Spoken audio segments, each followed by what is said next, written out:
డబ్బు చాలామందికి ఇష్టం అండి. ఈ డబ్బు లేనిది ఏం జరగదు. ఈ వీడియోలో ఈ డబ్బుని ఎలాంటి డిగ్రీ లేకుండా, ఎలాంటి ఫార్మల్ ఎడ్యుకేషన్ లేకుండా సంపాదించిన ఒక 5 మంది వ్యక్తుల గురించి చెప్తున్నాను. సో మీరు వీడియో చివరి వరకు చూడండి, చూసి మీకు కామెంట్ పెట్టండి. వీడియో కేవలం 3 నిమిషాలే ఉంటుంది. సో మొట్టమొదటి వ్యక్తి, ఆమె పేరు విజయ. ఏం చదువుకోలేదు. ఒక 2 పెద్ద కాలనీస్ని, అంటే సుమారుగా కొన్ని వందల అపార్ట్మెంట్లు, 5-6 వేల జనాభా ఉండే అపార్ట్మెంట్స్ని పట్టుకున్నారు.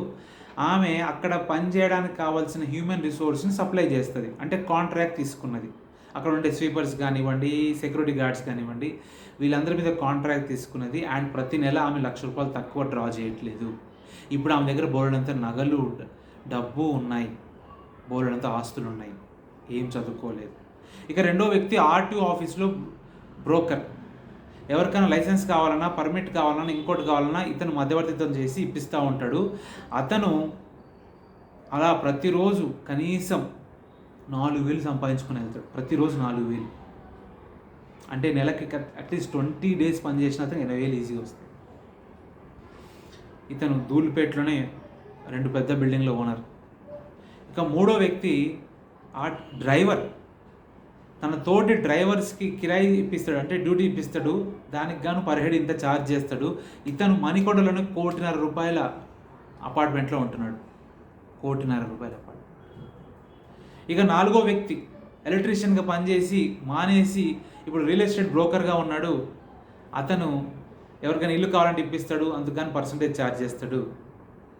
అండ్ ఆ వ్యక్తి ఇప్పుడు 3 ఇల్లులు కొన్నాడండి. 3 ఇల్లులు మణికొండలు, అది కూడా.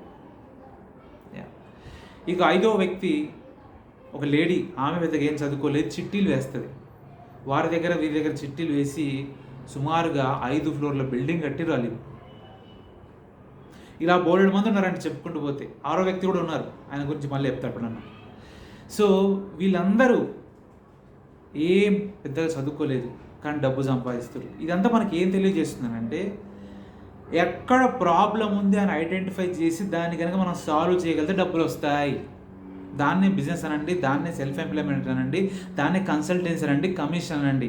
వీళ్ళు చేసేవన్నీ వీటిని జాబ్స్ అనరు, సెల్ఫ్ ఎంప్లాయ్మెంట్ అనండి, ఇంకోటి అనండి. కానీ మొత్తానికి వీళ్ళు కోట్లు కూడా పెడుతున్నారు. అరే ఒక ఎంబీఏ చేసిన వ్యక్తి కూడా సంపాదించట్లేదండి ఇంత డబ్బు. ఓ పిహెచ్డీ చేసిన వ్యక్తి కూడా సంపాదించట్లేదండి ఇంత డబ్బు. షార్ట్ డ్యూరేషన్లో ఎలక్ట్రీషియన్ అనే వ్యక్తి 10 ఏళ్ళలోనే ఎంత పెద్ద కోటీశ్వరుడు మా ఏరియాలోకి వస్తే తెలుస్తుంది. సో ఈ వీడియో సారాంశం ఏంటంటే, మీరు కోట్లు సంపాదించాలంటే ఇలాంటి కాంట్రాక్ట్ బేస్, కన్సల్టెన్సీ, కమిషన్, అంటే ఒక ప్రాబ్లమ్ని సాల్వ్ చేసి డబ్బు ఎలా సంపాదించాలి అన్న దాని మీద ఫోకస్ చేస్తే మీకు డబ్బులు వస్తాయి. అంతేగాని పొద్దున్నకెళ్ళి సాయంత్రం గొడ్డు చాకరీ చేస్తే డబ్బులు వస్తాయన్న గ్యారంటీ లేదు. ఈ విషయాన్ని మీరు బలంగా నమ్ముతున్నారా, లేదు విభేదిస్తున్నారా? ఏ విషయం అన్నా నాకు తెలియజేయండి, కామెంట్ బాక్స్లో టైప్ చేయండి. Thank you. Bye bye.